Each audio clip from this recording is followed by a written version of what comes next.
নরেন্দ্র মোদী তৃতীয়বার প্রধানমন্ত্রী হয়ে ভারতবর্ষে সরকার গঠন করছেন না ৪ঠা জুন। যে কোনো স্বৈরাচারী সরকারের বিরুদ্ধে আন্দোলন করতে গেলে মানুষকে একজোট হতে হয়। এটা মমতা বন্দ্যোপাধ্যায় রাজনৈতিক ইতিহাসটা দেখলে বোঝা যাবে। অত্যন্ত প্রতিকূল অবস্থায় অলমোস্ট একা একটা দলকে উনি দাঁড় করিয়েছেন।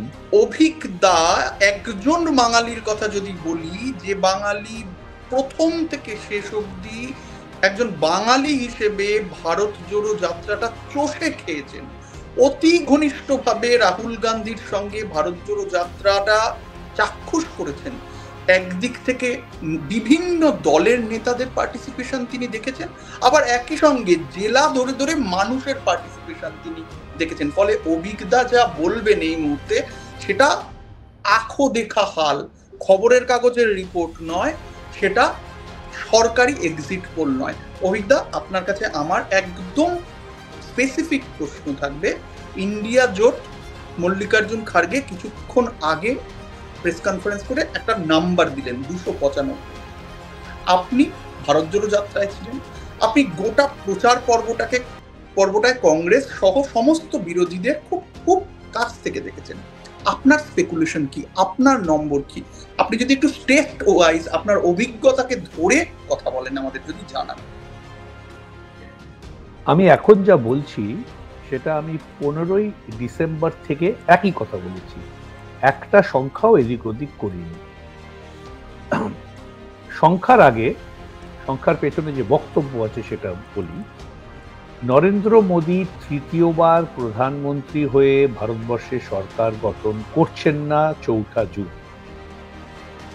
2, সুমনের সঙ্গে আমি একটু মতের পার্থক্য রাখবো সংখ্যার বিষয়ে। সেটা হচ্ছে যে আমি জানি না কেন আমরা পশ্চিমবঙ্গে বিজেপির সংখ্যা নিয়ে একটু শঙ্কিত হয়ে আছি সকলেই। সুমান, আমি ওই ফিগারটাকে মনে করি 34-8 হবে, অর্থাৎ তৃণমূল, যার মধ্যে হয়তো, এটা আমি জানি না, এটা দলের গোপনীয় ব্যাপার, কোনো বোঝাপড়া থাকতে পারে, হয়তো একটা অধীর চৌধুরীর সিটে ওরা ছেড়ে দিতে পারে। আমি সেটাকে ধরেই বলছি 34 ইন্ডিয়া জোট বাংলা থেকে সিট পাবে আর বিজেপি 8 পাবে। ইন্ডিয়া জোট 4 তারিখের গণনার শেষের পরে 300-র বেশি সিট পাবে, সেটা 310 হওয়ার সম্ভাবনাই বেশি। 2004 এবং 2024-এ গোবলয়ে কিন্তু কোনো তফাৎ নেই। সেই সময়ও মধ্যপ্রদেশে ওরা সেকেন্ড টার্ম সরকার চালাচ্ছে, ছত্তিশগড়েও ফার্স্ট বা সেকেন্ড টার্ম সরকার চালাচ্ছে, রাজস্থানেও সরকার আছে, ছিল না কেবল উত্তরপ্রদেশে। তো সেইখানে বিজেপির যে জোর ছিল, শক্তি ছিল, হিন্দুত্বের তাপ ছিল, সেটা 2004-এও ছিল। আমরা সব সময় মানে হিন্দু ভোটারকে একটু বোকা ভাবি, মানে আমরা মনে করি যে নরেন্দ্র মোদী, অমিত শাহ হিন্দু হিন্দু করে পৈতে দুলিয়ে মানে আমাদের হিন্দুদের বোকা বানাচ্ছে। একটু কয়েকদিন আগের একটা ভোট যদি মাথায় রাখি, হিমাচল প্রদেশে, যেই রাজ্যে একেবারে গণনা করা 95% ভোটার হিন্দু, সেখানে বিজেপি বিপর্যস্ত হয়েছে। তখন সমস্ত হিন্দুত্বের গল্প সবকিছু ছিল। সেই হিমাচল থেকে আমাদের বোঝা উচিত ছিল, বা হিমাচল নিয়ে আমাদের একজন বিশেষজ্ঞ একটা ভুল কথা বলেছেন, যাই হোক সেটা আজকের বিষয় নয়। আমরা আসলে ধরে নিয়েছি এক, হিন্দু ভোটার বোকা, হিন্দুত্ব ছাড়া আর কিছু বোঝে না। 2, মানুষ যে কষ্ট পেয়েছে গত 10 বছর, তার প্রতিবাদ, যদি রাহুল গান্ধী সোচ্চার না হন তাহলে মানুষ প্রতিবাদ করবেন না। মমতা বন্দ্যোপাধ্যায় যদি একজোট না করেন মানুষকে, তাহলে মানুষ কিছু করবে না, নির্বাক হয়ে অত্যাচার সহ্য করবে। এইটা আমাদের রাজনৈতিক হিসেবপত্র ভুল। এইবারের ভোটে আমার মতে না, আমি যতদূর পড়াশুনো করেছি, পৃথিবীর প্রথম ব্যক্তিগত বিপ্লব, প্রাইভেট রেভলিউশনের রেজাল্ট আমরা গণতন্ত্রে এই ভোটে দেখব। প্রাইভেট রেভলিউশন গণতন্ত্র ছাড়া হয় সম্ভব। যে কোনো স্বৈরাচারী সরকারের বিরুদ্ধে আন্দোলন করতে গেলে মানুষকে একজোট হতে হয়। তাই আমরা সমস্ত হিসেব করছি এই ভেবে যে মানুষ একজোট হবে, একজোট হয়ে মোদিকে হারাবে, তারপরে বিকল্প সরকার, নতুন সরকার আসবে ইন্ডিয়াতে। ব্যাপারটা আসলে সেরকম নয়। ব্যাপারটা হচ্ছে, আমি গত 10 বছরে প্রতিশ্রুতির পর প্রতিশ্রুতি শুনে বিরক্ত হয়ে ঠিক করেছি কোনো কিছুই হবে না, যেই আসুক এর থেকে খারাপ আর কি করবে, এবার আমি মোদির বিরুদ্ধে ভোট দিয়ে মোদিকে শিক্ষা দেব। এর বেশি আমার ক্ষমতা নেই। আমি না লাঠি তুলতে পারি, না বক্তৃতা দিতে পারি, না দল বানাতে পারি। কিন্তু আমার দুঃখ যে আমার পাশের বাড়ির লোকটা এটা বুঝছে না, সে মোদি মোদি মোদি মোদি করে নাচছে। পাশের বাড়ির লোকটাও কিন্তু আমার সম্বন্ধে একই কথা ভাবছে। এই যে একক বিপ্লব, এককভাবে প্রতিবাদ, সেই প্রতিবাদ যে প্রতিফলিত হবে ভোটে, সেটা কোনো সেফোলজিস্ট, কোনো পলিটিক্যাল অ্যানালিস্ট ধরতে পারছে না। যে যারা, আর আমরা যেই ইকোসিস্টেমে, যেই ব্যবস্থার মধ্যে আছি, যাদের সঙ্গে কথা বলি, উঠি বসি, আমরা তাদের কথাগুলোই বুঝতে পারি। আমার ভারতবর্ষে এত রকম মানুষ আছে এবং এত রকম অবস্থায় মানুষ আছে যে সকলের অবস্থা বোঝা কোনো ব্যক্তির পক্ষে সম্ভব না।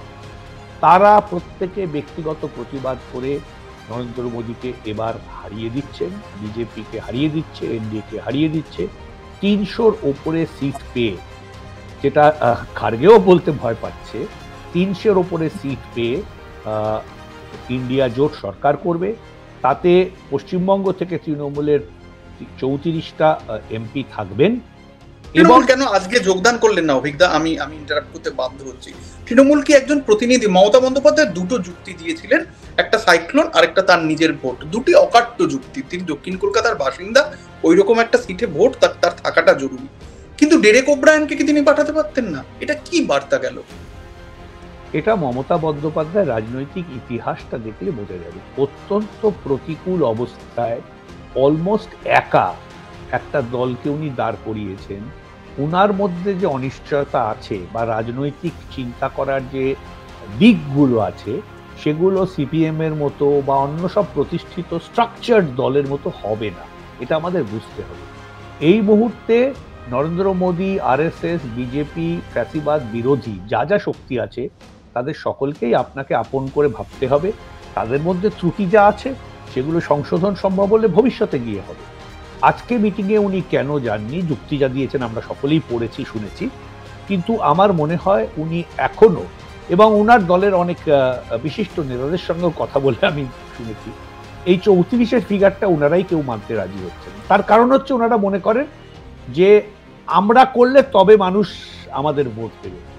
মানুষের যে একটা নিজের ভোট আছে, নিজের চিন্তা আছে, নিজের প্রতিবাদ আছে, সেটাই আসলে রাজনৈতিক দলেরা বিশ্বাস করে না। সে বিশ্বাস করাটা উচিত, এবং সেটা এবার প্রমাণ হবে এই ভোটে। অভিজ্ঞতা, আপনাকে একটা ছোট্ট প্রশ্ন করে আমি আপনার থেকে সম্বিতের কাছে যাব। ইন্ডিয়া জোট, আপনি প্রত্যেক নেতার সঙ্গে 1 to 1, আমি নিজে চাক্ষুষ করেছি সেটা, প্রত্যেকের সঙ্গে আপনি আলাপ আলোচনায় ছিলেন, বারংবার তাদের সঙ্গে কথাবার্তা করেছেন, তাদের সঙ্গে হেঁটেছেন, তাদের সঙ্গে গাড়িতে রাহুলের পাশে বসে ট্রাভেল করেছেন দীর্ঘ পথ। আমার প্রশ্ন, ইন্ডিয়া জোটের নেতৃত্ব কে? একজন নেতৃত্ব বাঁচতে হবে। কালকে জয়রাম রমেশ মানি কন্ট্রোলকে একটা ইন্টারভিউ দেন, সেখানে তিনি বলেন 48 ঘন্টার মধ্যে আমরা এটা বেঁচে ফেলবো। 24 ঘন্টা ধরে নিন হয়ে গিয়েছে, হাতে 24 ঘন্টা রয়েছে। আপনার কি মনে হয়, রাহুল গান্ধীকেই তারা বেছে নেবেন নাকি মল্লিকার্জুন খার্গে বা অন্য কেউ? আপনার মতামত?